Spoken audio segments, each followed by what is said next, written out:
وعلیکم السلام ورحمۃ اللہ وبرکاتہ۔ جی، بینک سے گاڑی لینا قسطوں پر یہ درست نہیں ہے۔ سب سے پہلی بات یہ ہے کہ یہ سودی لین دین ہے اور نقد اور ادھار کا فرق اس میں ہوتا ہے کہ نقد جو آپ لیں گے تو اس کا ریٹ اور ہے، قسطوں پر لیں گے تو زیادہ پے کرنا پڑتا ہے۔ تو ادھار اگر کسی سے کوئی لیتا ہے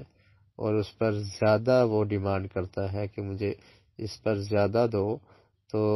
یہ سود ہے، یہ زیادہ مطالبہ کرنا، زیادہ لینا، یہ سود ہے۔ تو بینک جب قسطوں پر گاڑی دیتا ہے تو وہ آپ سے نقد جو ریٹ مارکیٹ میں چل رہا ہے اس سے کہیں زیادہ وصول کرتا ہے،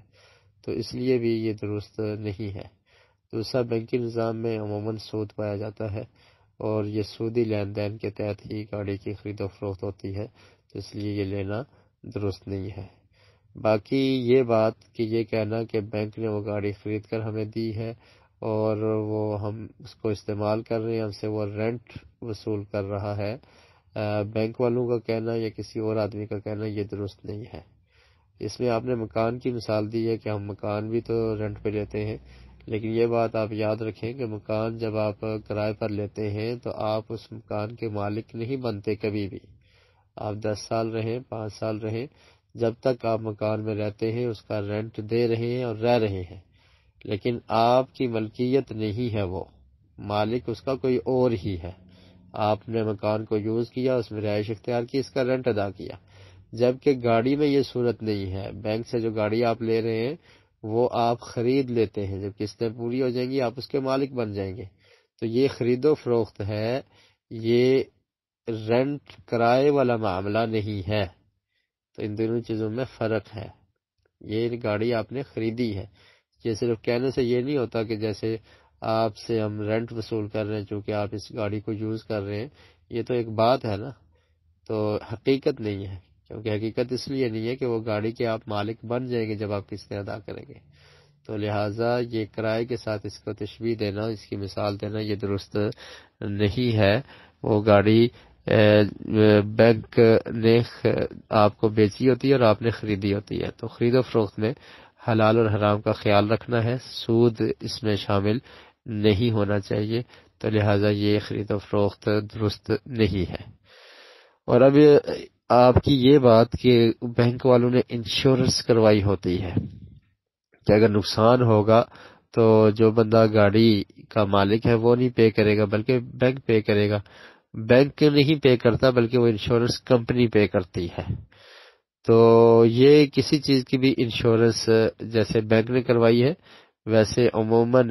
کمپنیاں بھی کرواتی ہیں، لوگ بھی کرواتے ہیں، اور یہ بعض جگہوں پر ضروری بھی ہے کہ گاڑی آپ چلا رہے ہیں تو آپ نے اس کی انشورنس کروانی ہے، اور اگر کوئی نقصان ہو جاتا ہے تو وہ پے مالک نہیں کرتا، گاڑی والا نہیں کرتا، بلکہ وہ کمپنی، انشورنس کی کمپنی اس کو پے کرتی ہے۔ تو یہ انشورنس کروانا بھی درست نہیں ہے، یہ جوئے کے ضمن میں آ جاتا ہے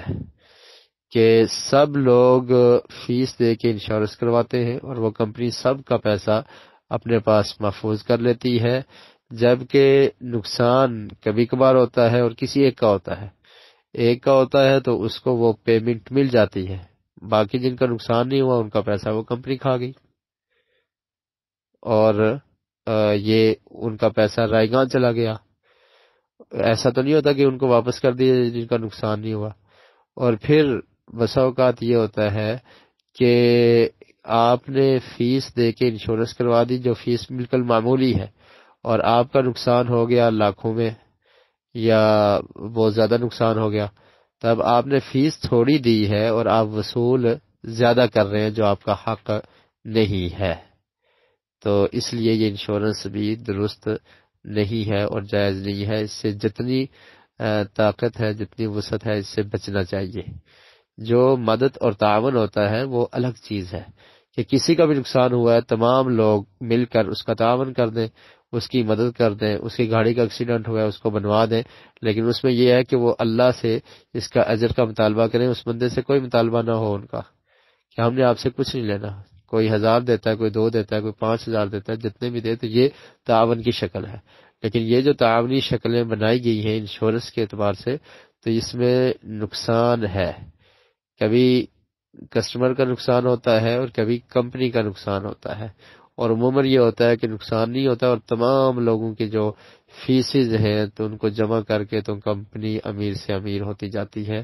تو یہ پیسے کو لوگوں کا پیسہ باطل طریقے سے کھانے کا ایک ذریعہ ہے جو کہ درست